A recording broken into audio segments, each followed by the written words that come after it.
Monica Goyal. I love her shapes.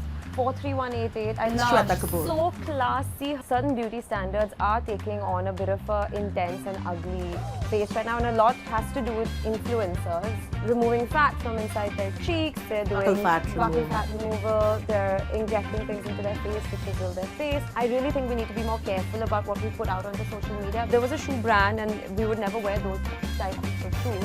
Otherwise, So in we real would life. say no. Yeah, we would say no to that because it doesn't match our brand USP.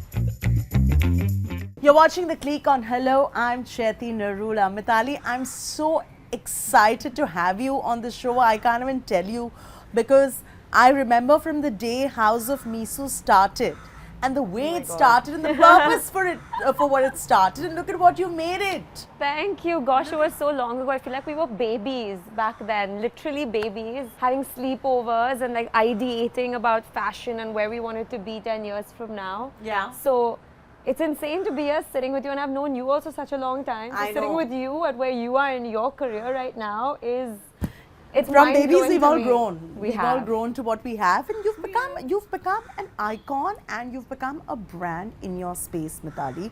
When you started House of Misu, I remember it was to do with managing social media for multiple brands and creating a story for them. What you managed to do with your own brand was so sensational. I believe that you said, okay, forget about it. Let me just focus on this now, right? Simultaneously, we were also doing a bit of like this whole Trini and Susanna styling. We did a bit of Bollywood styling. We were styling regular people as well, helping them transition into like new chapters of their lives. And we just realized we just loved the entire excitement and like the thrill of putting these looks together and putting our creativity and our own artistry into it. So we were like, let's do it on ourselves. So how did you really brand yourself into becoming what you have? There are very few and far between influencers I can look at and say, okay, these are luxury and lifestyle OG influencers of the country. The rest of the pack looks like they're trying anything and everything to be noticed. I'm sorry, I'm being honest about it. No, it is what it is. I agree. So for us, we always had our USP and we had recognized that very early on. Unfortunately, we both have very similar aesthetics.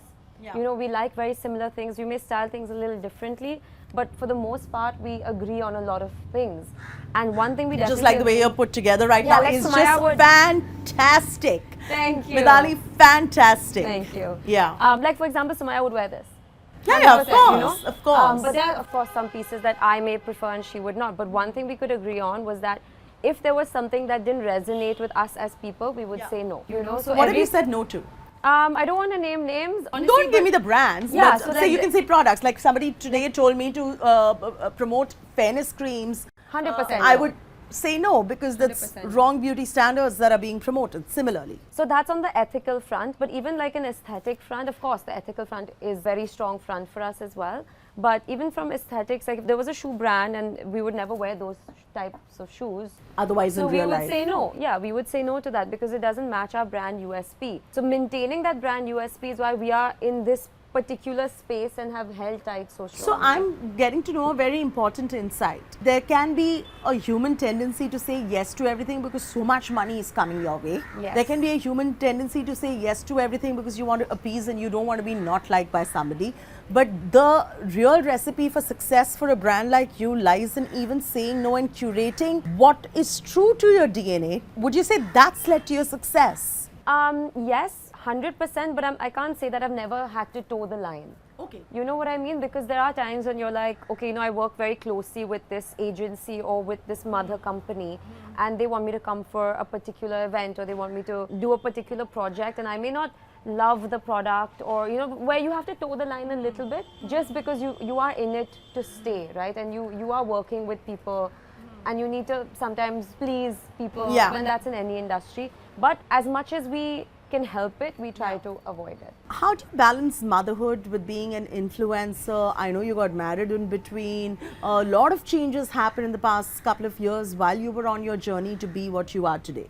So I think the biggest blessing for me has been that I had Krish during lockdown.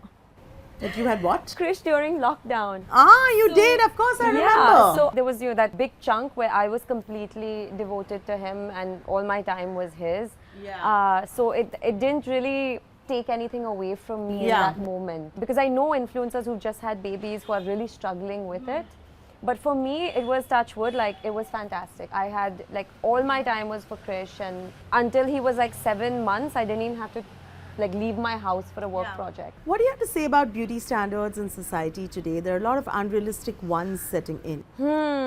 Problematic ones. Yes. I definitely think that certain beauty standards are taking on a bit of a intense and ugly face right now, and a lot has to do with influencers, with my own people who are out there now doing their little nose jobs and their lips, and it starts off small, but then it sort of spirals out of control. People are like removing fat from inside their cheeks, they're doing buccal fat removal, they're injecting things into their face to chisel their face. We're teaching the younger generation that what they have is not enough and will never be enough. The narrative that we create needs to change. If you really have to and you really need to do certain procedures, go for it, be honest about it. I really think we need to be more careful about what we put out onto social media. Don't you think the onus and responsibility lies a lot with you when you're influencing? It frightens me. Like, yes, I have a son, so maybe it's not as frightening for me than it might be for someone who has a daughter. Yeah. But when you go on social media and you're young, you feel like you need to look a certain way at the age of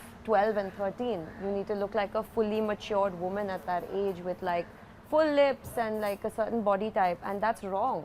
Couple of questions that I have for you. They're more in the rapid fire format, but we'll attempt them. No, they're not controversial. It sounds like maybe, but most of them are not, honestly speaking. Okay. Is there any particular brand that you really want to work with? I've worked with pretty much most of the ones that are on my Maybe wish some list. international brand. But yeah, I guess I haven't worked with Chanel yet, and I'm a big Chanel girl. I can see that. You're wearing a lot of your bag with so Chanel. Yeah, I would love to work with Chanel, Loewe, a lot of these up-and-comers. They're still big fashion houses, but I'm saying in this world of like really trendy, current, people are loving fashion, Loewe is coming on hard. Alaya, I would love to work with Alaya. I love what they're doing.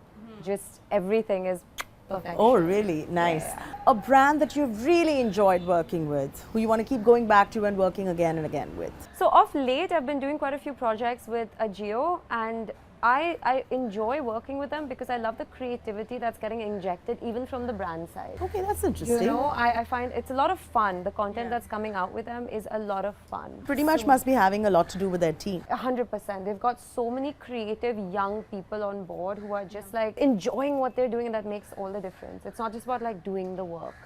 They're actually enjoying it. And if you were not an influencer, what would you be? If you're asking me this question right now, I have an in answer. my life, I have an answer, but go ahead. I want to hear yours. Sometimes I think I'll just be a full-time mom, but no. No. I think I'll go mad after the first 2 days. Yeah.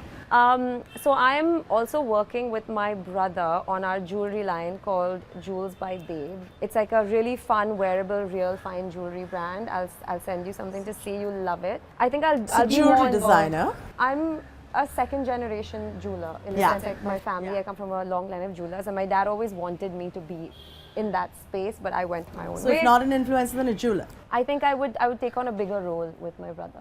I would say, if not an influencer, I see Mitali as a fashion editor. Whoa! Aren't influencers today becoming editors? That is true, yes. That is happening. A designer in India, you think, who has got the maximum amount of promise today? So are you asking me about a new designer or an existing designer? Because then I'd say Sabyasachi. Okay, if I had to ask you new then, because Sabya's Sabya. Yeah, because the things he's doing with his Western wear, I want actually to be that. I want to be all those women wearing Sabyasachi's resort wear and like scouring the world for more fashion. There's so many new homegrown labels that have there's so come. many beautiful Western wear designers. Like, look at what even like someone like Dhruv Kapoor is doing. You know, going out into the world and just exploding. In fact, today when I was coming here, I was contemplating whether to wear a Dhruv Kapoor or Shahin Manan. I went with this, of course, but you know, his stuff is iconic. Yeah, I've completely very iconic. stylish. Even Kanika Goyal, I love her shapes. 43188, I love. Shweta Kapoor. So classy. The fits are beautiful. These are her pants. I wear them with like whenever I need to wear anything that's like tailored tuxedo style. I pull out her pants. What next for you, Mitali, in your career? I mean, of course, you've arrived. You're truly there. No, there's and always, hence it's very important to ask the you. next chapter. We're working on like a pivot. So of course we'll continue doing what we're doing, but we're also going to be launching a project. I don't want to say too much because it's going to come out when it comes out. And like I said, I work very closely with my brother. So that's also going to be a brand that will come under my belt with Jewels by Dave. Currently, I'm heading the marketing and social media and strategy for him. I'm not the face of it. I might come out as a brand ambassador or something, but I don't want it to be an influencer brand because it's not. You know, there's legacy behind it. And yeah, like I said, something House of Misu will drop. And would we see Mitali one day as a fashion editor for magazine? Who knows? Look, I'd never say no. I think you have a lot of promise there. I've known you many years, which is why I say that. You also do know that because the whole blog thing started because I love to write. Yeah, Like that's why I say this. I absolutely love to write. My whole college career, I did Russian literature for God's sakes, you know, and that was one of my favorite classes. Once again, why would you ever pick up Russian literature? It's very interesting. It's very interesting. How did you even come to know it's interesting? Like I'm sitting here, I'm like, okay, literature coming in from Uzbekistan is interesting. How would I know? Unless I consume that content. So clearly you were reading a lot of that. I read a lot. I do read a lot. I read a lot more back then than I do now because I'm a lot more tired in the night when I get to bed. That was me. Like I was that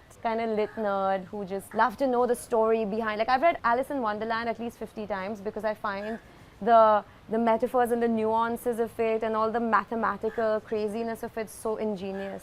So yeah, anything that's related to magazines and like the role of an editor would definitely be interesting to me. But it would not be the only thing I'd be able to do. Because there's so much more to you than yeah. You know, I've always noticed that you've got many moving parts. I do.